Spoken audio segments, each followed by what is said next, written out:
Hello, everybody. Welcome to the first podcast that, as of now, remains nameless, that focuses on the classic Magic Online format. This is the first episode of this podcast. We figured that Yawgmoth Soap Opera is such a success, we would like to continue pushing the classic format on MTGO Academy. So I am joined... My name is Planet Walls, by the way.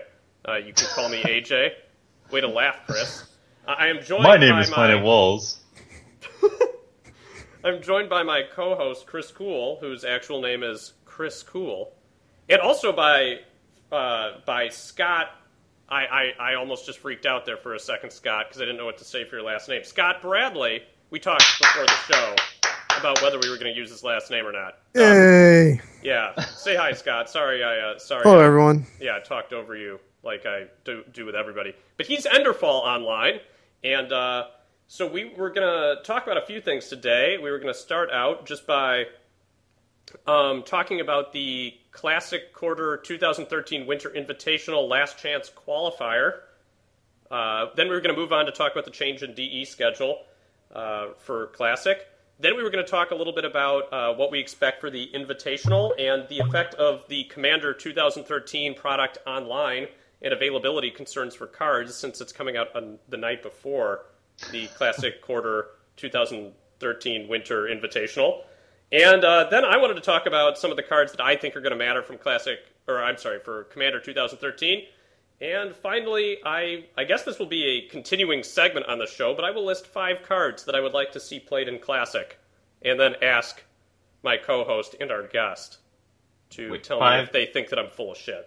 So 5 cards that you think that are actually playable, or are these going to be cards from your interesting art folder? Because AJ keeps a folder of all of the art that he enjoys or is intrigued by. By that, it's the terrible art we're talking about, like pulling teeth and silhouette and quick change. Well, I mean, the best art that some people might think is a little bit below the standards of current Magic the Gathering illustration. Like the Phyrexian Delver by Dana Knutson. For the record, Dana Knutson is the best, worst Magic artist. I will go on record saying that. Dana, if you're listening, I'm sorry, but...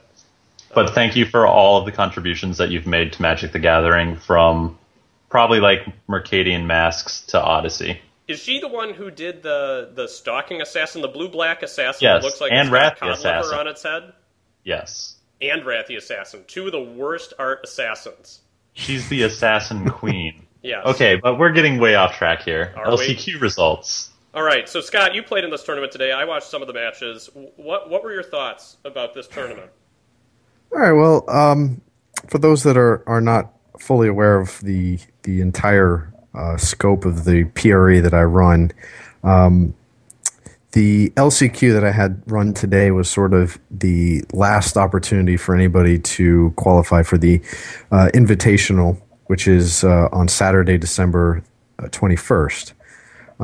Previously, you could qualify by finishing in the top 8 of one of 2 qualifier tournaments, which were weekly, or I should say, large Swiss events where you played your opponent once per week, which basically makes the tournament last about 7 to 8 total weeks.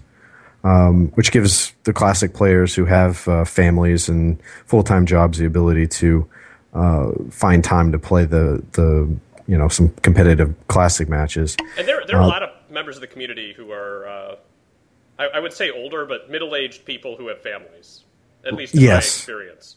Yeah, there's quite a few people that I would say fall into the 25 and up bracket with family and a lot of cases kids as well. So obviously finding time to sit down and play Magic in general is difficult. So we kind of structured it so that people like that situation would still have an opportunity to play when they can play late at night when their kids are asleep or something along those lines. But the other way to qualify was their employer isn't paying attention. Well, there are some people that do that too. I've had some matches against Blue Diamonds where he says, "Hang on a minute, my boss is looking." Well, Blue Diamonds is in China, so I think that might be one of the only opportunities he might have to play against people in North America. But yeah, certainly, I think that's happened to me as well. Well, let's put it this way: he might not have prefaced it with the fact that his boss is looking, but there'd been like a 3 or 4 minute just pause. And, yeah, an oath isn't really that hard to play. Come on. Oh, by no means, it's very easy.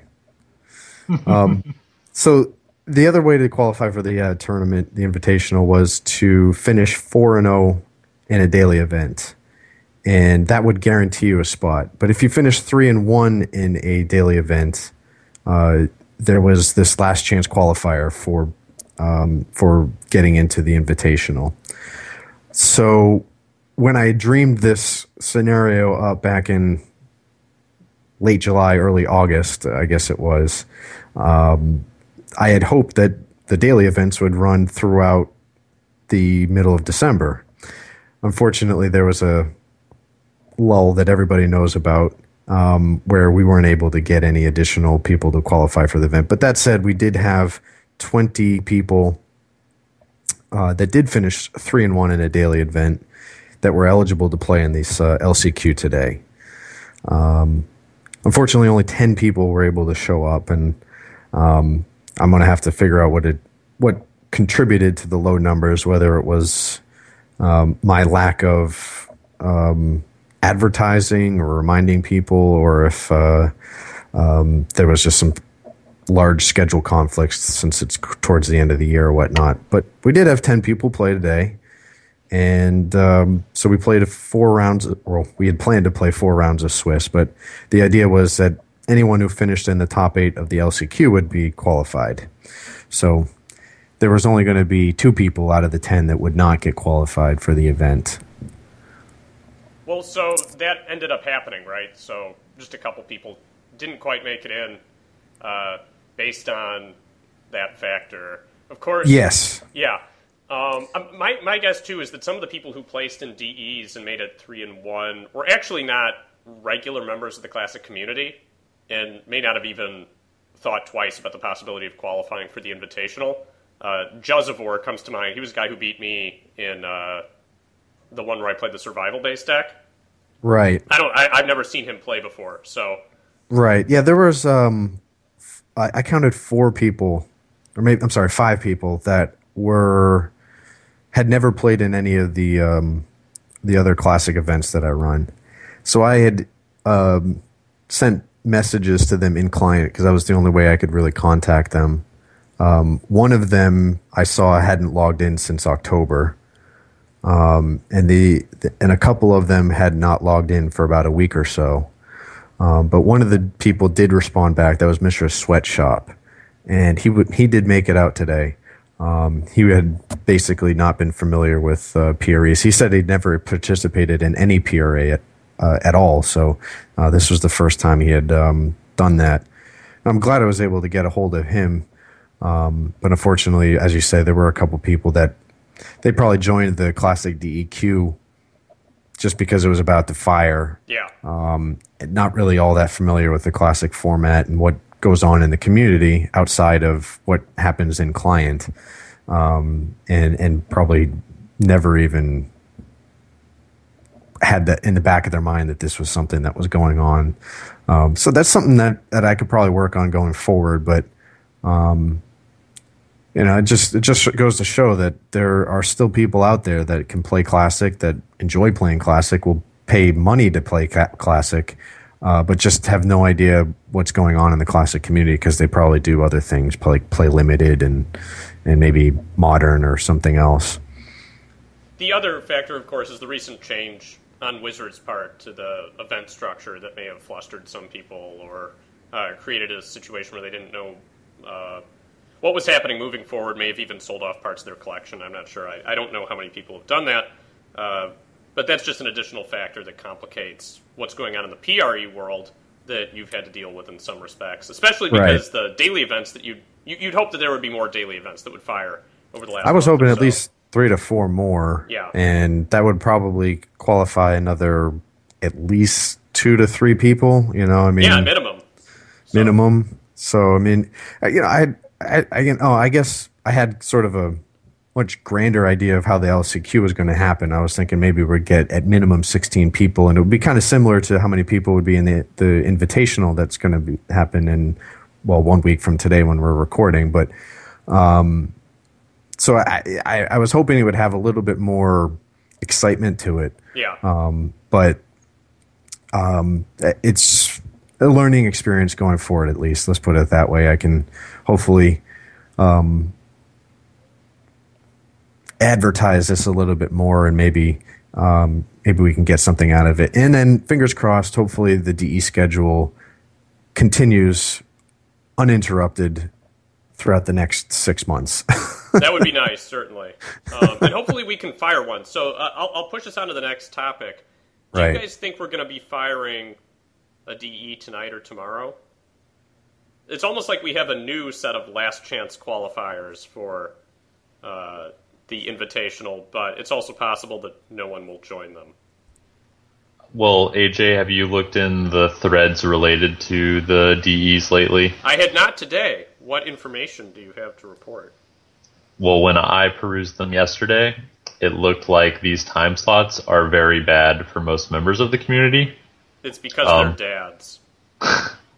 Scott, I know that you had commented, perhaps you had talked to Mike Turian, and for those of you that don't know, Mike Turian is the new Magic Online, I guess, head honcho. So Worth Woolport is like over the entire digital Magic the Gathering IP realm, and Mike Turian is under him over Magic Online.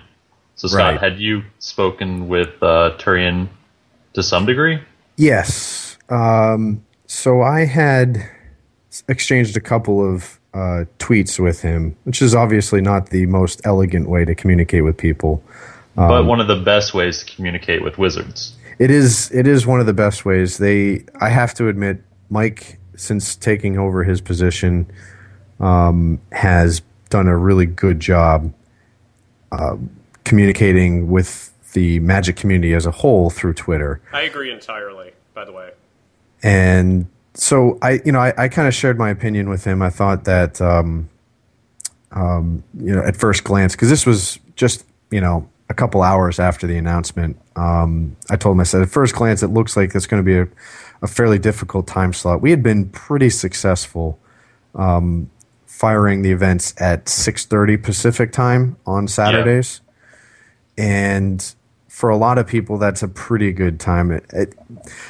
There's a lot of people in the community that live on the East Coast, or at least in the Eastern or Central time zones. So on a Saturday evening, it was fairly convenient for them. But the new schedule is somewhat difficult. I mean, I can understand that they might have wanted to try and branch out and add the European community as as an option for at least Western Europe. At least that makes sense. It would be like Saturday evening for them, for instance. Right now at 5:30, if say you live in London, that is a 10:30 start time. Yeah. Which is not unreasonable, but by the same token, you're still probably going to be playing until about 1 to 2 o'clock in the morning. Well, and even though for the West Coast people in the United States, playing at 2:30 in the afternoon is a less attractive prospect than playing at 5:30 in the evening, probably. And I know that for me in the East Coast of the U.S., and I don't know if I can speak for you guys, but I would rather play later in the night than I would at 5:30. Right. The problem with the 2:30 for the West Coast is that you pretty much have to plan your entire day around it. Yeah. And if the event doesn't fire, then you're sitting with a thumb up your ass. Yeah, I mean, then you owe your wife a favor, and you didn't get to play Magic. Yeah, I mean, that's exactly it. Yeah, it's not an ideal time slot for people on the West Coast, and people on the East Coast. 5:30 is obviously right through dinner time. Yeah.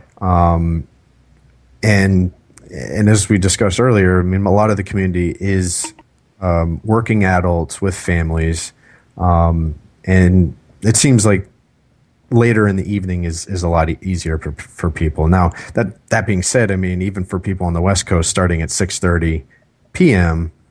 as it was before on Saturdays, that runs in almost the same problems people have on the East Coast for 5:30 starts. But we were able to get the events to fire on a pretty regular basis. I think between August, when I made the announcement, and the week that the DEs went down, I think we missed maybe 2 or 3 Saturday events.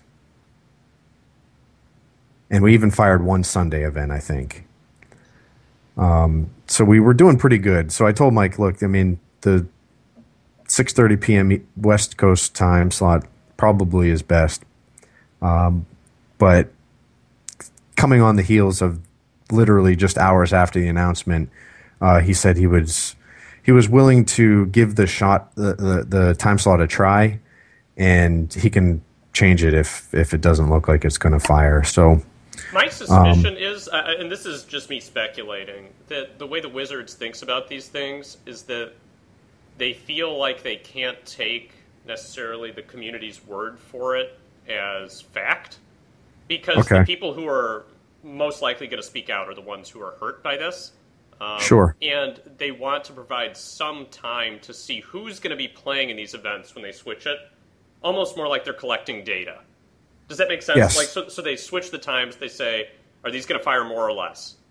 If it's less, we'll switch them later, and we'll try to maximize the number of events that are firing. And I think that that's what they're trying to do. I don't want to give them too much credit, but my guess is that they're trying to work it out, as it were, empirically. I also wonder if they want to keep that 6:30 p.m. West Pacific time slot open for other things. Yeah, that could be. Because right now their schedule is set so that there is a distinct start time on the hour every hour for the entire week, right? And that 9:30 time slot could be a lot more valuable to them if they use it for, say, I don't know, a standard premiere event, right? I mean, I don't know how much that plays into it, but I do believe Mike is honest when he says that he will reevaluate it if it doesn't fire at the time that it's given right now. So I think for the most part, everybody in the community has kind of said, okay, well, we'll see if it fires. We'll, give it an honest shot. Yeah. And I think that's all he really asks for. I think it would be disingenuous if we all just threw our hands up and said, yeah, they're right. This is never going to work. We're never going to try. I mean, I'm going to join the queue this evening. I'm going to hope it's going to fire. I'm going to play some asshole deck that's going to suck. I hope it happens. Yeah. And I'll play as well. Or you'll join and then go run errands like you did yesterday. Well, that was so. It's a show. This is a snowstorm right now, so I'm not going anywhere tonight. Yeah, same here. Like, we're going to be pretty much just fucking snowed in. Got a snow warning up in Somerville. I think it's like 65 degrees Fahrenheit right now. Go to hell. One thing, I guess 2 things that I've noticed. Well, so Scott and I were in the queue yesterday. AJ, I know that you got online and I told you don't bother because there's only one other person in the queue. Yeah. You told me not to bother. I was going to try and do it anyway, but you were playing in a standard event and had the cards for the deck that I was trying to play. Because you guys know how many standard legal cards I play in my deck. Well, and you had the good planning to build your deck 15 minutes before the event. I had already had that one sitting in my back pocket. I just sat on it a lot and squished it, essentially. Well, one of the issues that I have with the current time slot is it's 30 minutes before a Legacy Daily, which I'm not going to say is essentially the same thing as a Classic Daily, but damn, they're close. They're closer than a lot of things. Yeah, I mean, for all of the events that you can play when you're using the Magic Online client, Legacy is as close to Classic as you get, except for maybe like Power Cube. Right. Anyway, so if people are going to be dividing those up, there's a good shot that neither of them is going to fire, as opposed to either of them. Yes. Right. That's a good observation. Yeah, people in the Classic and Legacy communities aren't really known to double queue either. That's true, because a lot of them want to just play the deck that they're planning on playing, focus on it, and then that's their tournament experience. They're not trying to get 6 more packs for 6 tickets, like people that will double or triple queue the more regular daily events. Yeah. So, like, the time slot that we have now is actually on the half hour, which Scott alluded to is a little bit different than the normal events, which are on the hour. And this is where the PE, the premier events, are slotted. So Classic is in between the 2 premier event slots, the 1:30 and 3:30 Pacific. And the 6:30 Pacific, where we were before, doesn't have anything in it. So by moving Classic to that slot, like, we're not replacing any event, and it is far enough from the next best thing, which is Legacy, or it's not next best thing, but the closest thing to Classic that is in the regular event rotation. So I think that we could see a move to 6:30, especially if we have similar results today and tomorrow, which today is the 14th, tomorrow will be the 15th. Don't know when AJ is going to get this into the rotation for Magic-On or MTGO Academy content. I might try to put it up on Sunday night or Monday morning. Okay. Scott, your next piece will go up on Tuesday, Yep. and I could add a link to that to make sure that that our podcast is advertised suitably. But Sure. So, from what I've seen of the Classic community, I don't have a suspicion that these events will fire. Like, I'll be in the queue all 3 days because, I mean, when you work from home, you can afford to sit in a Magic Online queue for events that maybe you even don't want to play, but you want to see them fire. But I don't think they'll fire. Yeah. So, we're hopeful. I guess by the time you guys are listening to this, you'll know whether they fired. But, excuse me. We don't know now, so we're just going to go ahead and cross our fingers. I'm actually going to forcibly push us to the next topic. So, the Invitational for the Classic Quarter Winter 2013 League.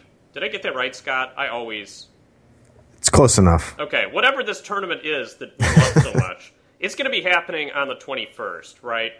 And, yeah, come and watch this shit. It'll be a shit show with lots of powerful cards. Someone has described it before as card porn. It's close, even though no one plays Quick Change, which is the closest thing to Magic card porn.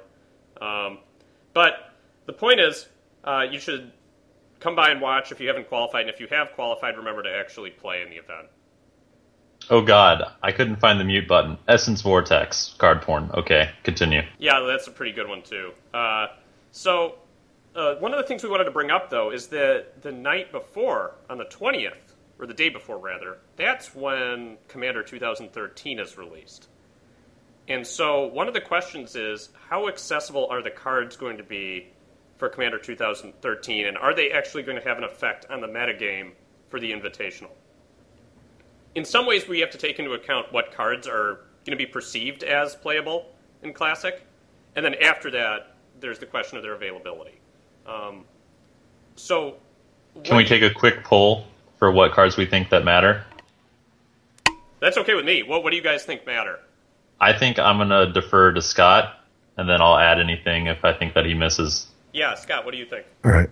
So we've seen through various legacy and even vintage events over the last couple of months, and my article goes into that's going to be coming out this week on Tuesday. It goes into a little bit more detail on this, but there's been some cards that have already seen some eternal play, and I don't imagine that people won't try, at least at Classic. So obviously, first off the list is the Mini Progenitus, True Name Nemesis. That card is tearing up Legacy. Rhymes. Yeah, right? Boy, what do we call him? Oh, Mini Progenitus, the True Name Nemesis? That's kind of cool. Yes. Yeah. So he's tearing up Legacy right now. And obviously there's some differences between Classic and Legacy, but I think it's fair enough to say that there's a good shot that True Name Nemesis is going to have some sort of an impact. Do you think all day he's going to be tearing off pieces of lodestone golems? I hope so. Well, I think he'll get pitched to a couple Force of Wills. I definitely think that will happen. he will get pitched to some Force of Wills, and I think that there's an outside chance that he'll be able to be the ultimate wall against lodestone golems, but it probably means you're spending 4 to 5 mana to cast them, and that's a little much. Yeah, and if only he also said effects your opponent's control cannot cause True Name Nemesis to tap, then he would actually be a problem. But yeah, Tanglewire still holds that guy down. This is true. This is true. So I think there's going to be a bunch of people that are going to try True Name Nemesis. There's some people that have played Merfolk in the past. Obviously, he's a really easy slot into that deck. But I think if there's going to be one card that I say is going to have the largest numbers of played cards, I can't say that he's going to have any impact because obviously I can't test it right now. But yeah, I'd say he's probably going to show up in the largest numbers. He's going to be in deck lists. Whether or not you actually see him cast or see him in the top 8, he'll be in some of the lists. I tend to agree with that. Of course, he's going to be expensive, though, right? That's the next question. Right. He's going to be... $30. Well, probably a little bit less than that, don't you figure? No, he'll be $30 cash because it'll take a while for bots to buy Commander 2013 product. Yeah.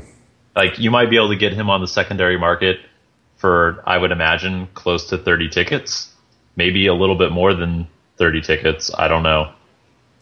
I think the day of Friday, he may actually go above 30 because you'll always see a lot of people that will buy these Commander products, these short, limited release, if you will, products like Plane Chase and whatnot, and put it on the classified, say, if it's a $30 product, they'll say, I'll sell it for $34. Because there are some people that just either don't have access to a credit card or maybe they don't want to put money on their credit card so that they're limited to only the tickets that they have within their collection. Exactly. So I think there is going to be, if you want to buy and acquire True Name Nemesis for the Invitational, I think the easiest and cheapest way is probably going to just buy the entire deck. And then sell everything else you're not going to use if you don't plan on using it. And then there'll be a glut of soul rings. I was going to say, you'll get those 4 soul rings you need in case it gets unrestricted in Vintage, guys. Yeah. There's going to be a ton of soul rings. There's going to be a ton of... Baleful Strix. Who's the commander in that? Jaleva? It's that shitty vampire. There's going to be a ton of her around. Yeah, everybody will have some of her. Which is the next card that we're going to talk about as possibilities for making... No, I'm just kidding. Oh, I was going to say, really? I'm not even going to go there. No. What is she, a vampire wizard? She costs like 6 mana or 7 mana or something. So I think she only costs 4, but you're thinking in terms of classic. You're assuming that there are 2 lodestone golems out at the table. Yes. And a sphere of resistance. Yeah. Yeah. Good luck getting that through a tangle wire. Okay. Of course, when you cast it, though, then you get to flip over more cards than 4. Because you're probably casting it through a sphere of resistance. Well, this is true. But that's AJ, not really your that homework much of a boon. Will be to figure out how to play classic vampires and make this happen. But, Scott, anything beyond True Name Nemesis that you think is playable? So, Wizards gave us the perfect card to fight True Name Nemesis, that being Toxic Deluge. Perfect. There are other ways. Bit of an overstatement, perhaps, but I read you. Loud and clear. It's not ideal, but they've provided another option for us. There's other ways to fight it. Cards like Infest and Massacre, and you could. There's a whole bunch of cards you can use to actually get rid of True Name Nemesis. But I think Toxic Deluge might be the next card that I would say is going to probably show up in the largest numbers. But I preface that by saying there might be 2 or 3 in the entire field. That card's at least decent against some of the fish-based decks in the format. It's decent, but it's still not going to get rid of a Tarmogoyf effectively. Yeah, it's really sad the way it gets rid of a Tarmogoyf. It also it doesn't necessarily solve the problems you need it to solve against Affinity, because what you want it to do is wipe their board, and instead they make a gigantic Ravager or Frogmite or something. Yeah. And it lives. No, you just lose life equal to the number of artifacts they have. Yeah, that's easy to do. That would be horrible. And if some things are equipped with Skull Clamp, they get to draw cards. So it doesn't do what you want it to do there. But I agree that's it's like the a second bullet card I would think of. So are those the two primary cards you were thinking of? I have two more on the list, but Chris, I know we share one of them, certainly. And I know which one you guys are talking about, but I'm curious what you think the other one is. The other one I am extremely doubtful about, but I'll talk about it a little bit. Chris, what's the one that we know that both of us love? Well, the dominant deck in Classic right now is probably based on Mistress Workshop. I couldn't tell you what the exact 75 is. But you could say you could probably give like 60 of the 75 pretty easily. I could at least give you 18 of the lands, and then 8 to 10 of the artifacts that will be in every deck, at least every successful one.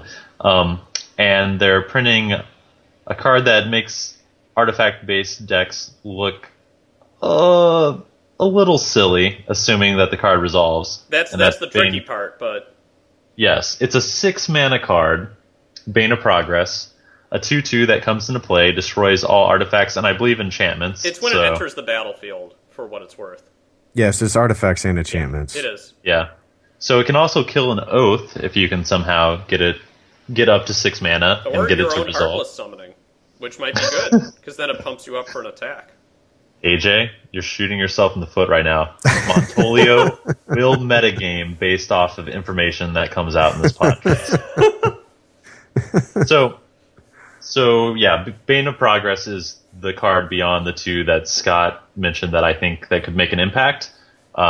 It's going to be interesting to see how it can enter the battlefield, given that it does cost 6 mana and it's green. So I think that forests are probably one of the more maligned basic land types in Classic. Yeah, Maybe they're pretty bad. they're like the 4th best, where the 5th best is Mountain. It's hard to say. Mountain's not that horrible. It's pretty bad. Mountain's pretty bad. Plains are pretty bad too, but... Tell that to Fishy Fellow. Don't get me started on that deck. I love it, but... Yeah. So, Bane of Progress, it's interesting. If you can deal with Tangle Wire and deal with Lodestone Sphere effects, then it should make an impact against all the shop decks. AJ, what's this mystery 4th card that you think is playable? Oh, I don't necessarily think this is playable. Well, it's close. I don't know. It's the Bant commander that looks like that, the bird commander, tastefully clad female owl in armor. The bird wizard. I can't remember even what its name is, but when it enters the battlefield or when it attacks, you tap or untap. Or maybe it's when it enters the battlefield or a creature you control damages an opponent. It's one of the two. But the point is, it can also combine with Time Vault for an additional win con that's creature-based. And it's a wizard, so that's a decent creature type. It's a 2/3, I believe, which is bad. But it has flying, so that's good. And it's blue. You can pitch it to Force of Will. That's good. It unfortunately has an ability that doesn't even have any effect, because you can't flash it in from your command zone in any situation that I could imagine, and that's what its ability allows you to do. But the last thing is, if there were a deck that could run Keeper of the Nine Gales, I think it would involve this card. And if you don't know what Keeper of the Nine Gales is, it's a 1/2, 3-mana Tradewind Rider that only allows you to tap birds. So it's essentially unplayable, but AJ and I are always on the lookout for new playable birds. Yes. Like, are they blue? Are they cheap? Do they cost 1 or 2 mana? Yeah. Do they have another relevant ability, or do they just suck? maybe do they have a job so then we can play creature types that actually matter in this deck? Yeah, that's like actually Wizard? One of the, yeah, unfortunately, Birds of Paradise does not have a job, and I believe that that shitty bird with Evolve also doesn't have a job. Might have the job Mutant. Not sure. Bird with Evolve? Yeah. Cloudfin Raptor's a bird? You bet it is. It's a raptor, man. That's exciting. Yeah, well, kind of. Believe me, I've looked at the deck list. It looks pretty bad. You need to run 4 colors because you need to run Strix too, but it just goes downhill from there. So okay, so we have like 1.6823 cards I could see play in Classic. Yeah. From Commander 2013. Yeah. And so then the remaining question is card availability. And Scott, this is something you wanted to address, and I'll let you speak on this. Do you think people will actually run the cards, or will they just pretend that they don't exist? Well, there's going to be a subset of people, much like you would find at a vintage tournament, that will just ignore their existence. And I think we can, categorize those people as those that run, dredge decks, those that run workshops. They'll probably just completely ignore them. They won't really account for any sort of changes in their deck list that even would consider what these cards could do. But then there's a whole other subset of people that I think are a little bit more outgoing in a way in terms of their deck building experiences. And I can see them giving these cards a shot. But I really don't see anybody really breaking the format because of these cards. The problem is that of most of the good decks in the format, you don't want to be playing these cards in them, or there's just not a chance in hell that they're going to fit. So you have to be playing a worse than optimal deck in order to play any of them, right? Like True Name Nemesis, I guess it's blue, so you can put it in a control deck, or maybe a fish deck. But in my article, I made kind of a corollary to it that right now, if you were to look at the current decks that are being played in Classic and look at where this could just immediately slot right in and provide sort of an upgrade over what's available. And really, there's only 2 cards that kind of fit the bill here. One is Knight of the Reliquary, and the other is Vendilion Click. Yeah. Now, Vendilion Click actually has an enters the battlefield ability, so you do get value out of it, even if you don't ever get to untap with it. Right. So there is kind of a question of whether or not your deck wants that disruption ability to it. But if it doesn't, and you're using Vendilion Click as sort of a value-added 3-power attacker, True Name Nemesis is infinitely better at it. As far as Knight of the Reliquary is concerned, it's another 3-drop creature that really does most of its impact in the red zone. It's got utility. You can grab some, interesting lands. You can find Caracas. You can find Maze of Ith, Bajuka Bog, or some of those cards in a pinch. But for the most part, it's really changing the outcome of the game because it's going to be a 6/6 or a 7/7 or even larger creature. But it has no evasion whatsoever, unless you put a sword on it or something. So True Name Nemesis does have a little bit of a upgrade there. But beyond those 2 applications, there's really nothing that you would say, okay, let me just take this card out, throw True Name Nemesis in, and my deck is better. But I do think there are some opportunities where True Name Nemesis could actually bring something new to the metagame.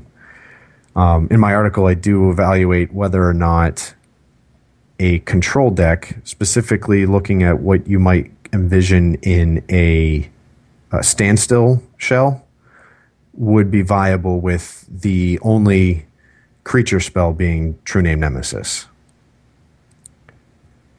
It would basically be a deck with mana drains, force of will, Jaces, man lands, stand still for card draw with Brainstorm, and your win conditions being Time Vault, Jace, or beat down with True Name Nemesis and Mishra's workshops. Mishra's factories, excuse me. Yeah, that makes sense to me as a possible archetype. I guess I think that Standstill is actually a decent deck a lot of the time. It has a lot of tools in a blue-white build or something that would run that. Seems plausible to me. Yeah, I mean, one of the things that me personally I don't prefer about playing Standstill is that it's the ultimate grind. Yeah. I mean, it's hard enough to play 4 rounds in a DE. It's going to be really grindy to play 5 rounds of Classic, followed by, if you get so far, up to 3 rounds in the top 8. And your rounds are invariably minimum of 40 minutes each. Yeah. You have like 0 time to really take a break and actually, go to the bathroom or drink some water or anything. That's really why you play Time Vault, because every once in a while you just get a situation where your opponent's actually willing to concede. Right. Okay, well, I think we probably, without stepping on the toes of your article and rendering it redundant for the time being, let's leave the rest of the Commander 2013 stuff for now. We'll close out the segment, unless there's something anybody else wants to talk about in the meantime, by talking about some cards that I would love to see played. Hold on a moment. Let me open up Gatherer so I can actually see what these cards are. Well, some of we them recommend that everybody do that. Yeah, so everybody get ready with Gatherer, because some of these cards you've seen before and some you may not have. Some you've seen before and thought, wow, that card's for little children. Okay, so I'm going to go in order of what I think. No, I'm not going to go in any order. Let's go in reverse alphabetic. No, there's no way I can figure that out very quickly either. So the first one is Omnath, Locus of Mana. This is a 3-drop, and he's green, and he's a legend. So the gimmick behind this card, and I say gimmick self-consciously, is that he lets you hold green mana in your mana pool throughout his existence on the battlefield. So the reason this guy would be relevant is because he renders Tangle Wire not so effective at keeping your mana tapped down. What do you guys think? I'll go ahead and speak first on this. You're looking at paying 3 mana for a card that by itself is a 1/1. You can get into some strange situations, probably where you can attack for like 4 or 5 damage before you use the mana. But the fact that you're A, looking at such a fragile creature, B, looking at a green card that costs more than 1 mana. Don't forget, Caracas can bounce it and turns into mana. Hold on. We're getting to the fact that this is a legendary creature. So to actually use its effect, you would either have to, draw in your opening draw, which is like the worst plan to ever have in Magic if you're going to play one of a card. Have a tutor for it, which in Classic means that probably you need just as much mana or more mana to get it onto the battlefield than its casting cost. That's already 3. What about Time Or of play Need? 4 of them.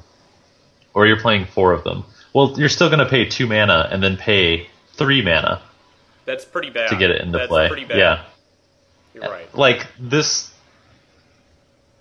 I actually think that maybe you could use this with Bane of Progress, but I doubt that it would yield the results that you want. They share something.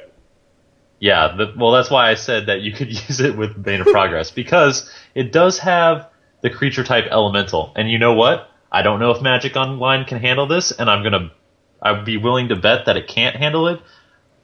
But damn, you can definitely make green mana with Cavern of Souls. And float it. Turn after turn after turn. And you know what else could work? Smoke Braider. Maybe you guys need to look up this shitter too. Wait, is this the second card on your list? No, well, you know what? Sure, why not? Let's locate all these cards together. Smoke Braider will be the second card on my list. So, Smoke Braider is basically like Soul Ring, but better, because you can add 2 mana of any color to your mana pool.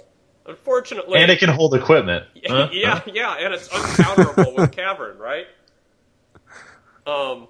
So there is a stipulation on the mana. It can only be used to activate elemental abilities or cast elementals. Yes, of course. It's also a shaman, so it has a job, unlike Omnath, unlike Bane of Progress, on Workshop's Reckoning. But the point is, I think that these... That was AJ's Batman voice, by the way. It's a Bane voice. Oh, that was... It's Bane of Progress. That's the reason I want to play this guy, because I want to be recording a match and say, I'm Workshop's Reckoning. Like that. Such that it's like almost inaudible and confusing. That's really my dream. And I'm going to fucking live that dream. Probably the only time that a Bane of Progress will ever resolve is against like a fish deck, and it'll kill my own mana crypt and be a 3/3 for 6. But because it also killed their Aether Vial? Hopefully. Probably just because I was playing it in the main and I needed a body, even though it was a 6-drop. The point is that Omnath creates a situation on the board where you can gradually increase mana. The problem if you're not dead. Yes, the problem is that it takes several turns for that to actually matter, and it's got to be green mana that you keep in your pool, which means you're playing green cards with it, which is bad. But Bane of Progress is a green card. I don't know. I give it a 5% chance of being good. Or a 70% chance of AJ playing it in a DE. Yes, both are true.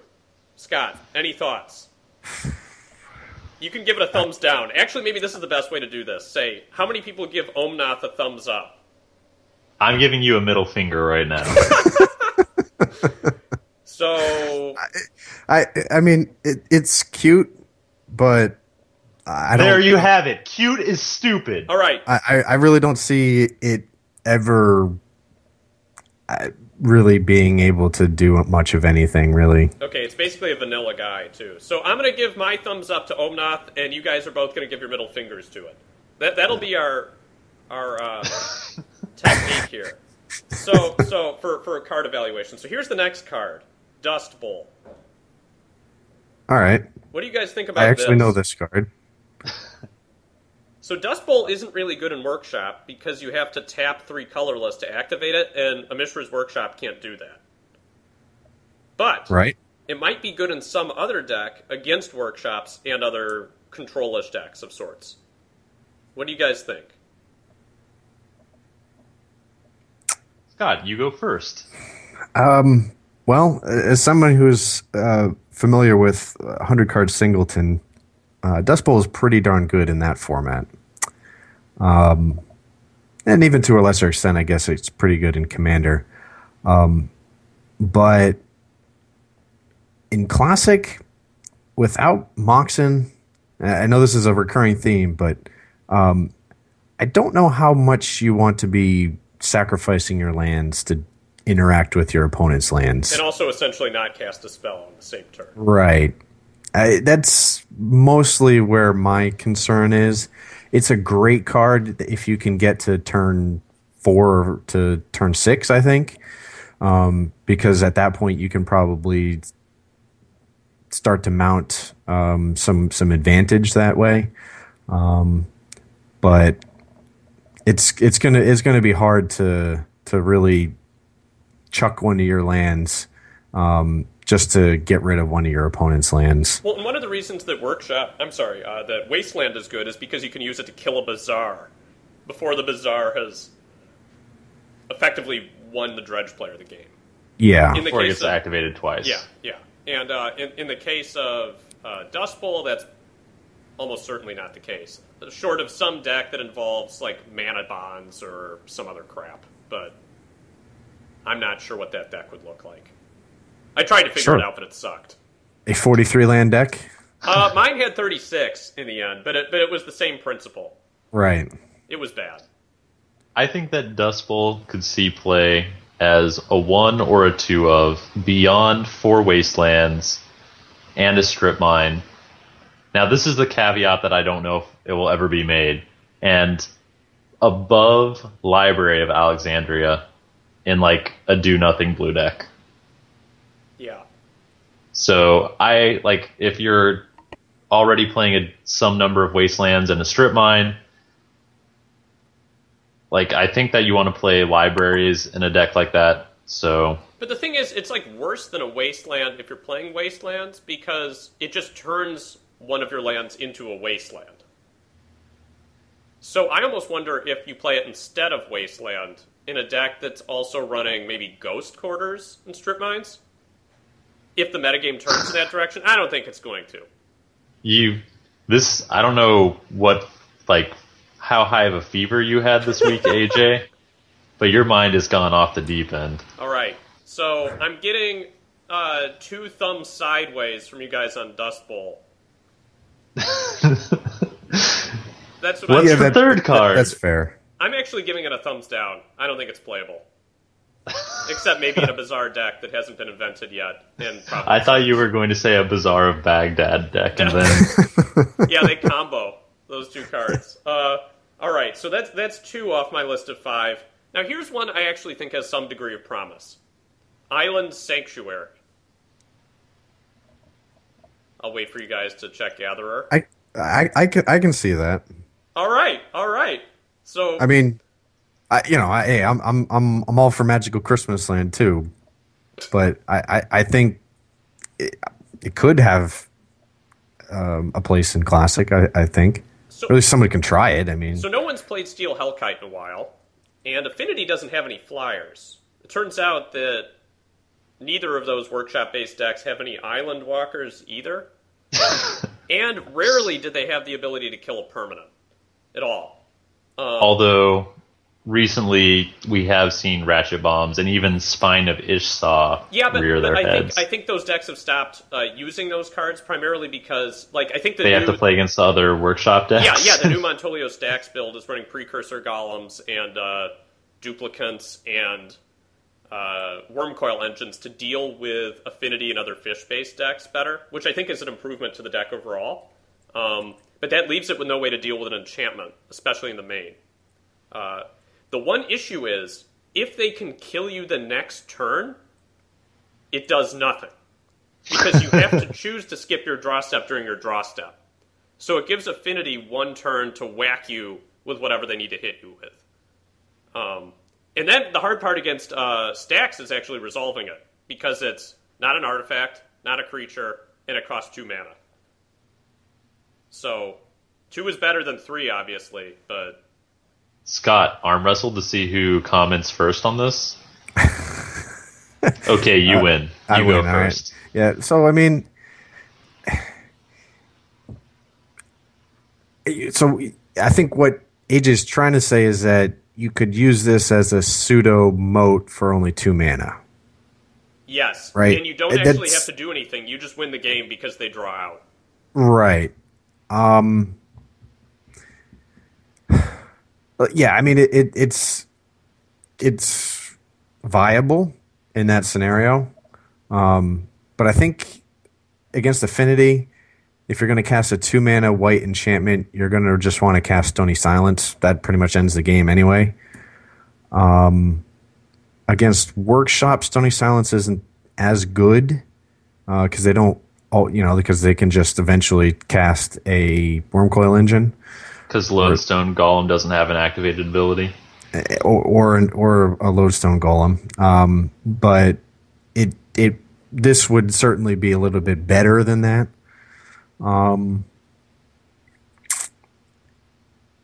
You would have to be careful. You wouldn't play with something like in a Bant deck, you wouldn't play with like Trigon Predator. Because then they could just metamorph your Trigon. Yeah, you have to commit to not playing any dudes. Yeah. Or at least not any flyers. Right. Yeah, and I'm trying to think of against other decks. So if you do main deck this per se, and this is kind of the focus of your deck, if you play against Fish, they've got a fair amount of flyers. I mean, even it's pretty bad. Rexstart has or a Jace wins them the game. Probably still. And that too, they would completely ignore Island Sanctuary. Yeah. You would then have to account for those types of things. You would have to build that into your deck. Maybe play Chain of Vapor or something. I don't know, but well, the entire success of the card would depend on a deck being unable to remove it from the table, not having any flyers, and not having any Island Walkers. So if the metagame is such that Affinity and Stacks decks are playing no main deck way to deal with it, if they're playing 1, it's over. There's no reason to do it. But if dropping that card can take a game 1 from either of those decks, then the question is, do you run that card for the sole reason of being able to trump them on game ones if their deck is not built to be able to win through it. Yeah. And that would be that. It's basically, I don't know what you would call that, like a silver bullet bizarre trump card that is almost useless most of the time. So you're saying you should put this in a Zur deck? Well, actually, it was in the original draft, but it was too slow after coming out with at Zur. turn 4. Yeah, so I had to come up with a solitary confinement plan instead because that worked as soon as it hit the battlefield. Right. But it cost one more. So, and I never actually employed the solitary confinement plan. I never needed to. And doesn't that stop you from drawing cards and you have to discard a card? Yes. So solitary confinement is worse unless you have a Zur, because the Zur can net you cards to keep it around. But solitary confinement by itself is way worse than Island Sanctuary, because the Sanctuary plan would basically be you set your opponent a lock where they have to concede because they have no way to remove it. And then you just skip every draw step and they draw out. Yeah. Which, I mean, obviously that's an unpleasant game to play, but presumably your opponent would concede if they knew they had no way of winning. You'd hope. Yeah, and if they have a Ratchet Bomb in their deck, hopefully it's, for the Island Sanctuary player, it's in their last 2 cards. So you have to play that out. Or you keep a Force of Will. Yeah. I'm going to go ahead and say that I think that this is a thumbs up. I don't really know what deck could play it, but I think that it could have a place. Like, if you're playing Enlightened Tutor, then what's one card in your deck that can just win a matchup, on turn 2? Especially, like, maybe an Oath deck could even play this, where, sometimes Oath, it's funny to say, is easy to deal with for like a Stax or an Affinity player. Like, they can have Caracas and just bounce your monster. Affinity can just attack through you. Sphere of Resistance. Well, Yeah. if they do that, and then you're still in the same place with Island Sanctuary. You lose anyway. But I mean, this could even be like a 5th Oath in those matchups, where you just have one more 2-mana enchantment that you can draw and cast. I mean, it's not. You could also search for it with like a Vampiric Tutor, of course. Yeah. But the issue being maybe it has a place in an Oath deck as a potential trump card against Affinity. Yeah, or like Shop in game what's the deck? The Rest in Peace Energy Field style deck. Yeah. So you'd have like a 1-piece trump to those artifact matchups instead of having to assemble your 2-card combo. Yeah. Though what's interesting is against Affinity, if you can maintain a good balance of basic lands, actually against Stax too, you really only need to land the Energy Field. Because they have no way to interact with your permanents. Of course, I've played matches. One time I played against Montolio, actually, in a test match, and I landed the Energy Field, and then he had so many sphere effects I had to discard a card, eventually. And I just lost. Oh. So, there was that, too. Okay, so thumbs up for me. Scott? I can see it. I say thumbs up. You actually do bring up a good point. The Energy Field Rest in Peace deck is not bad. They already play 4 Enlightened Tutors, so why not? Yeah. Though now that we mention this, all the Stax players are like, well, I just need to fit 1 Spine of Ishsa in my deck. It's over now. Well, AJ, don't talk about it too much, because they might realize the only reason you wanted this podcast to happen and go up this week is so people would change their decks to make them slightly worse against the straightforward deck that you plan on playing. That thought had popped into my head when you guys were talking about Island Sanctuary. I'm like, oh my god, that's 1 fewer Sphere of Resistance potentially going to be cast because there's a Spine of Ishsa sitting in their hand. So then we'll go to my next card. This one will be relatively quick, I think. Hirobi Death's Whisper. You'll have to look this one up, I believe. Not me, but definitely. I have the good displeasure of hearing a lot of these ideas from AJ throughout the week. Yeah. So Hirobi Death's Whisper appears shitty, but it has a couple things going for it. Well, 1, the artwork. Yes, it has the artwork. 2, it's a legend that cannot be bounced to your hand by Caracas, because the Caracas just kills it. It's actually got a decent body, but here's the reason that you would play it. And I'm not sure what deck this guy would fit in. Probably no deck. It's expensive, but against Affinity, it has an effect that works similarly to Stony Silence. Because they're forced to modular their tokens onto another artifact, even if they say no, and then it forces the thing that they're modularing on to die, and they can't equip things with Skullclamp. And I guess this is also good against decks running Mother of Runes and related cards, like Ulven Wald Tracker. I guess it turns off, kind of, though they just kill it with Ulven Wald Tracker. So I guess that's not good. But they have to at least lose a guy. Right, but I mean, you want more out of your 4-power flyer, probably, than trading with a Quirion Ranger. So are you going to say middle finger, AJ? I mean, thumbs down? I'm gonna give this one a thumbs pointing diagonally in between sideways and down, because I think this could have a role either in a sideboard or in some deck designed to take advantage of it with a bunch of activated abilities. But it's in like a bad color for doing that, and it costs black, which is really hard. Scott, are you giving this one the thumbs down? I'm still trying to find it and gather. I can't even spell it. Oh, that's right, because it's a Japanese card. It's called Death's Whale. Death's Whale? I thought it was Death's Shadow. I fucked that up. I mixed it up with it. Whale. Yeah, oh, that's Death's Whale. I'm sorry. Everybody right now is like, what the fuck? For the last 2 minutes, I've been trying to find this stupid Kamigawa legend. I know when you looked, I knew he found the card because he just started laughing like that. No, I still haven't found it. I think it's spelled Horobi. HRO. No, that would probably. Horobi. I guess that you didn't draft a lot of Modern Masters, Scott, because Horobi's Whisper. Oh. No, Horobi's Whisper is in it, and it's the premier black removal spell. At uncommon. Right now, Scott is looking at Horobi, and he's thinking... he's looking at a word that looks like Horobi in the Gatherer search box, thinking, how the hell do you spell this? So this turns Fiend Hunter into automatic removal. I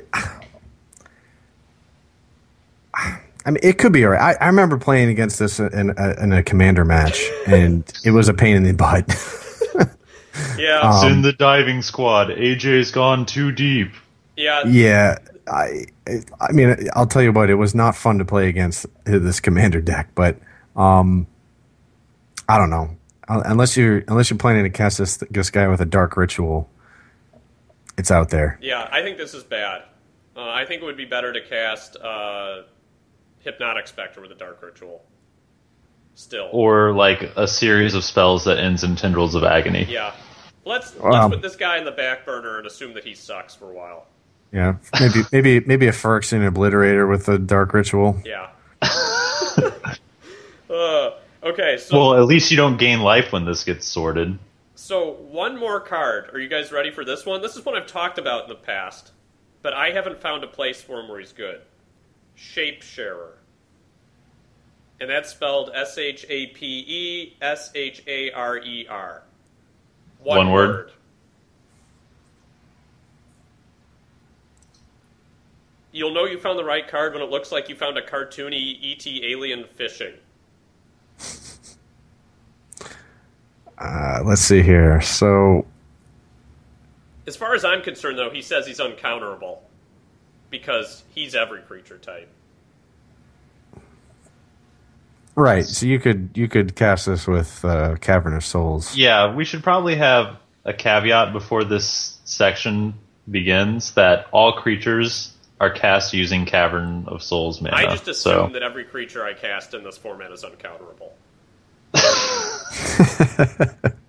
That's a good assumption to make. Yeah. If only Orcish Lumberjack had a job. If only. If only you were like a scout, or farmer, or advisor, whatever.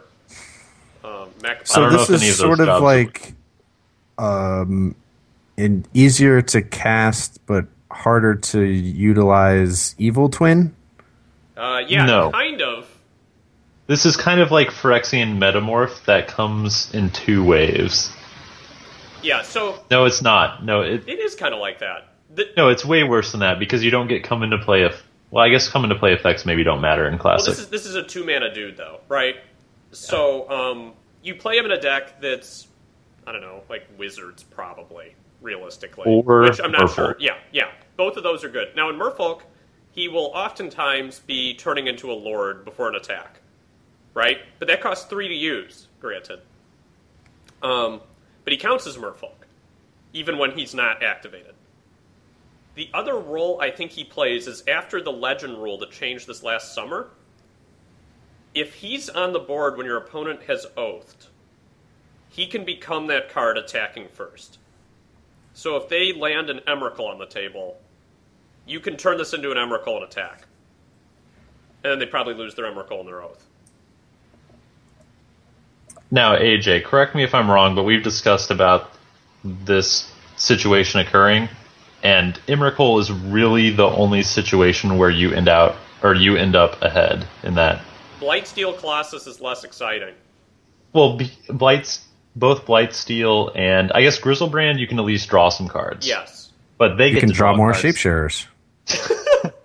And then you get more Grizzlebrands. I don't know about you two, but the tone that was said, it makes me think that this is going to be a middle finger up. Okay, so I'm not talking about this being a 4 of. I'm talking about it, so like when I put together Wizards decks, I ran into a couple problems.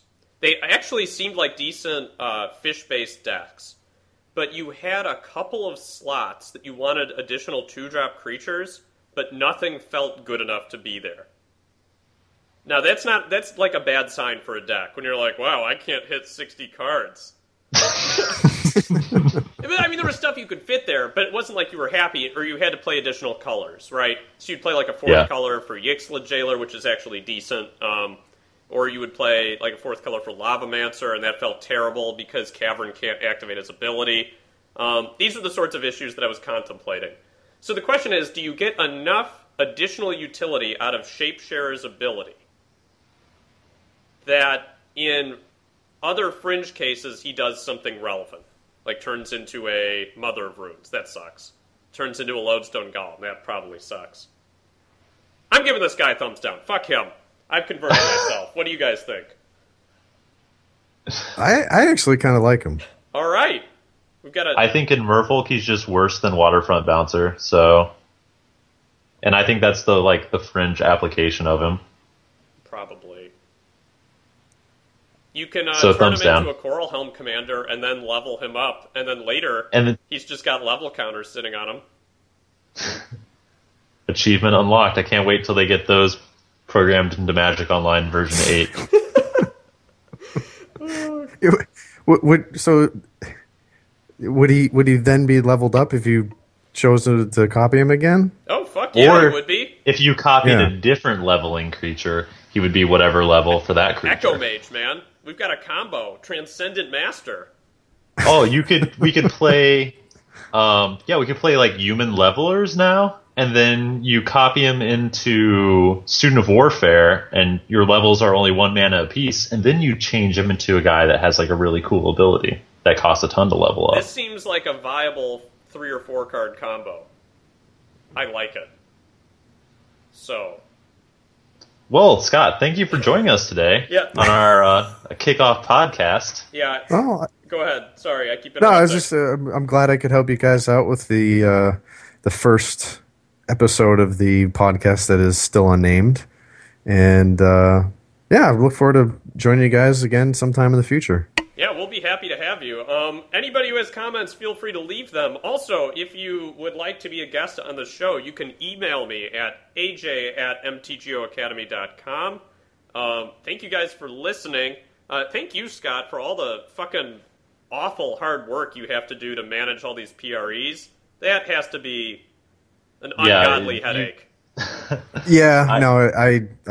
I definitely did not sleep too well tonight. Last night, I should say, because I was a little worried about having to go back in time and use Wizards Event Reporter to run the event today. But I felt so sorry for you when you said that you're going to have to use it, because I remember using it about a year ago, I suppose. Were you tossing and turning and thinking things like, "Oh God, what if there are 2 buys in the same round? That doesn't make any sense. Why would they do that?" The hardest thing for me was always exporting the pairings in a way that people could read them. Yeah, that I learned the hard way today. Luckily, there was only 10 players, so I just wrote it out. Yeah, that helps, definitely.